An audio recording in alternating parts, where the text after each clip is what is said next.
Now, it seems like everybody's racing to the market with all new cars, like the Volkswagen Golf and GM's luxury project. But there's also no lack of updating of older models going on too.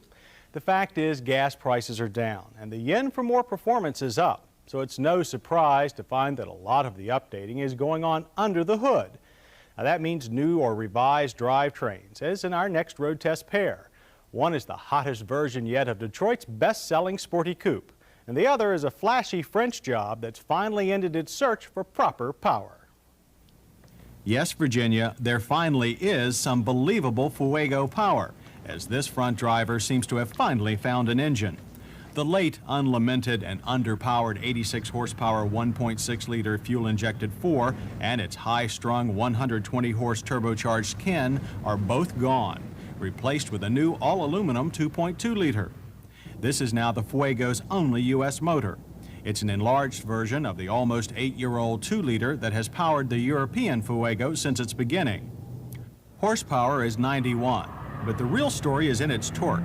At 123, it's a 43% gain over the old standard engine and slightly more than the turbo 1.6, which is probably why AMC unexpectedly stopped importing the turbo Fuego just before the 85 model was introduced. So even though straight-line results are similar to the turbo Fuego, there isn't nearly as much fuss. With the standard 5-speed, 0 to 60 is 9.5 seconds, only a half-second back of the turbo. And with a slightly stronger and wider torque curve, the quarter-mile result of 17.4 at 80 is only 0.2 of a second and 3 miles per hour off the old engine's pace. That's mostly due to the extra weight of the new engine and a more economy-oriented final drive gearing. For us, it yielded a 30-mile-per-gallon fuel economy loop, same as the turbo Fuego. EPA fuel economy figures are 23 city and 31 highway, again identical to last year's performance package. Handling, however, knows no such parity. The extra suspension hardware of the turbo was not carried over with the 2.2. The springs and shocks are too soft to take tight corners rapidly, but enough power is available to lay on the throttle for spirited exits out of the turn. The now standard 14-inch tires are a big help for pavement adhesion. This is a typically French setup, but with a favorable byproduct. The Fuego's rough road ride is unusually smooth for a short 96-inch wheelbase car.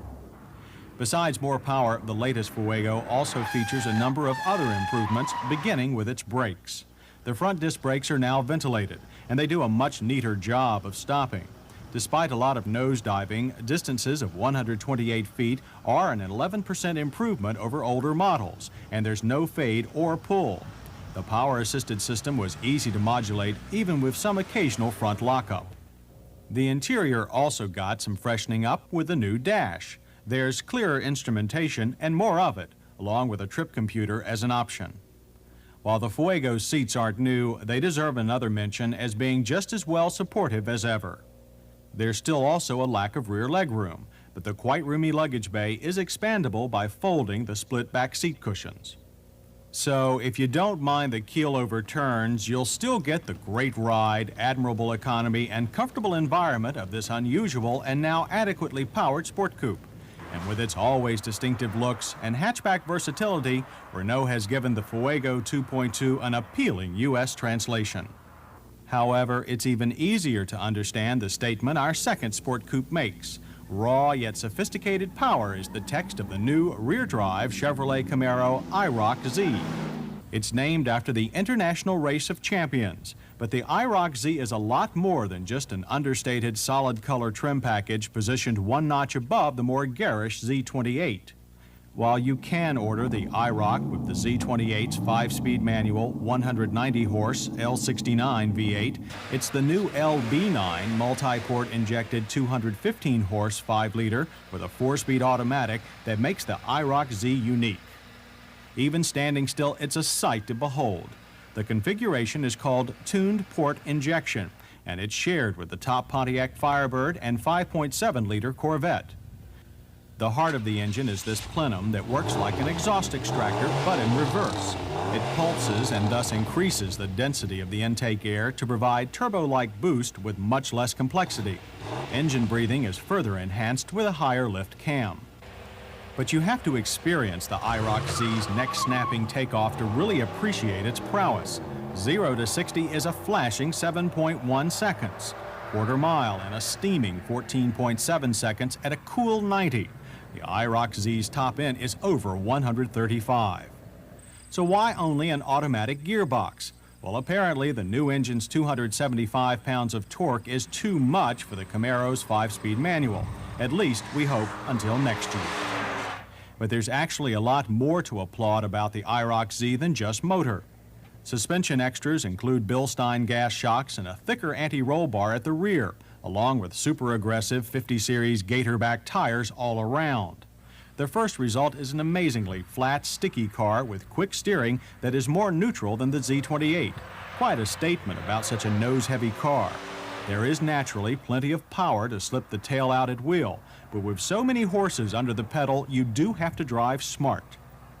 The second result of the Iroc-Z's suspension updating is to provide a cure for all those loose uppers caused by the bone-jarring ride of the Z28. The Iroc-Z is firm and controlled, but also very everyday livable. The Iroc's brakes are up to snuff too. 4-wheel vented discs give straight, little effort stops. While the pedal is mushy and there is some premature lockup when cold, distances from 55 of 113 feet are outstanding for any 3,500-pound street racer. The interior of the Iroc-Z can be left rather basic, as in this test sample, or you can get it with most of the Z28's overdone images.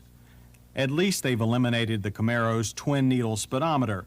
This more typical unit is much clearer, though the fact that any speed over 85 doesn't register is laughable in a car like the Iroc-Z. The 2 Iroc samples we drove were pre-production models, but we were promised that they were accurate examples of what you can order from your Chevy dealer now. Despite reports to the contrary, the tacked-on, non-functioning hood louvers did make production, along with more resolute grille-inserted driving lamps. But that's just about it for basic Iroc fluff. Thank goodness. For, in our opinion, the Iroc-Z needs nothing superficial to enhance its terrific blend of practical technology and superior performance. It's a car that makes a fresh, fast track on the old pony car road, and it's a real treat.